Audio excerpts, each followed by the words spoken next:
Hey everyone, Mike here with another basing video. This time I'm creating an urban rubble base, or a junkyard base. I made a few of these for my kill team units, but you could definitely use them for any modern or futuristic warfare miniatures.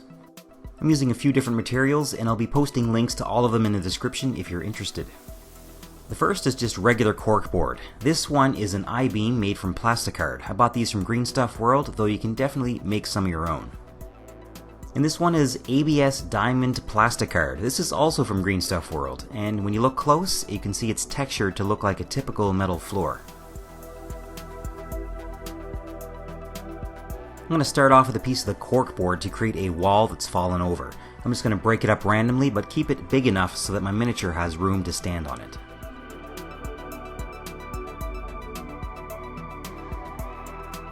Next I'm going to cut some pieces from the Plasticard to make some random metal scrap. You don't need this specific stuff though. I've done the exact same thing with old plastic cards from my wallet. If they have raised numbers, even better. You can make it look like the serial number from an armored vehicle or something.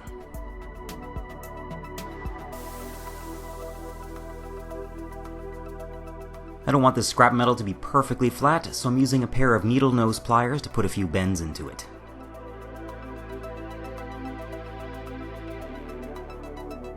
Then, just like I did with the cork, I'm going to super glue these pieces into place.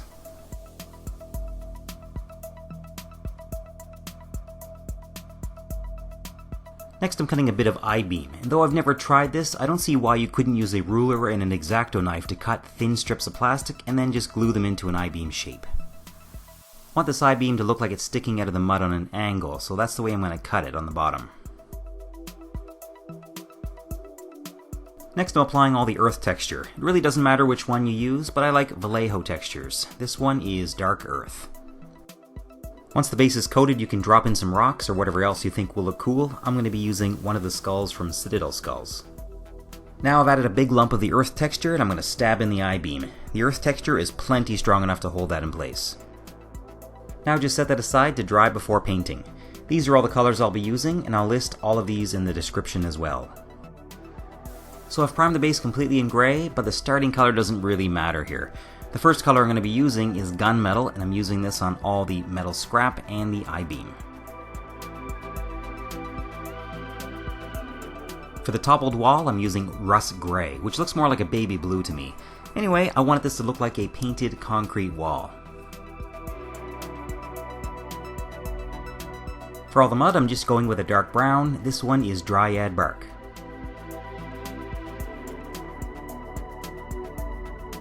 The sides of the wall are already Mechanicus standard grey, but I'm just going to touch them up. This wall is looking a little plain, so I wanted to add a bit of colour to it. Warning stripes are an easy way to add a bit of visual interest. I'm going to start by painting a straight line using a light tan, in this case Zandri dust. Yellow is a pain to paint over other colours, so I always started off with a base coat of this colour. Next I'm marking off where I want the black lines to go, and then I'll thicken them. To finish this off, I'm just going to neaten up the edges with some more Russ Grey.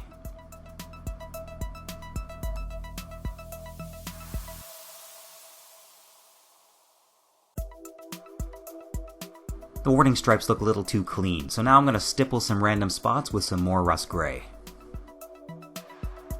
Next I'm going to apply a wash to the entire base. This can be brown, black, or a mix of both. I'm going to go with a 50-50 mix.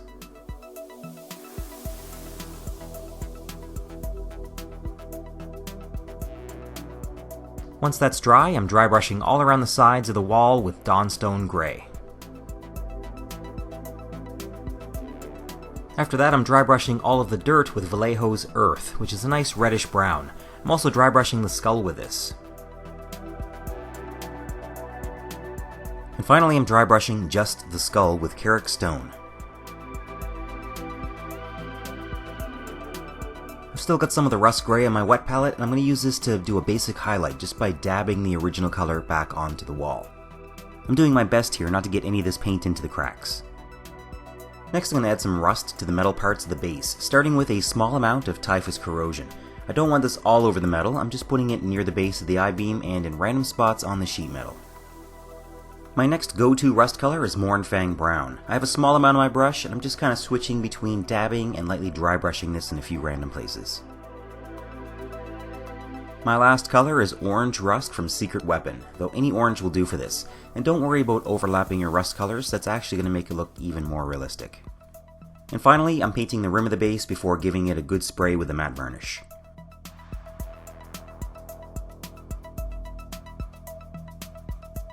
The last step is to use a bit of super glue to add some grass.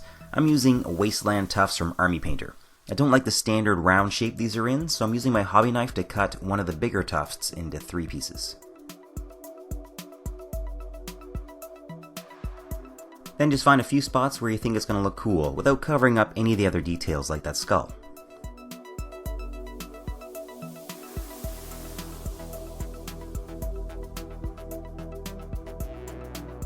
And there you have it, a base worthy of games like Fallout, Kill Team, Zombicide, or any other war game / post-apocalypse.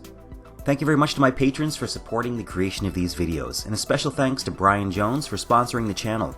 If basing videos are your thing, I'll link some more in the description. I hope you enjoyed this one, and thank you for watching.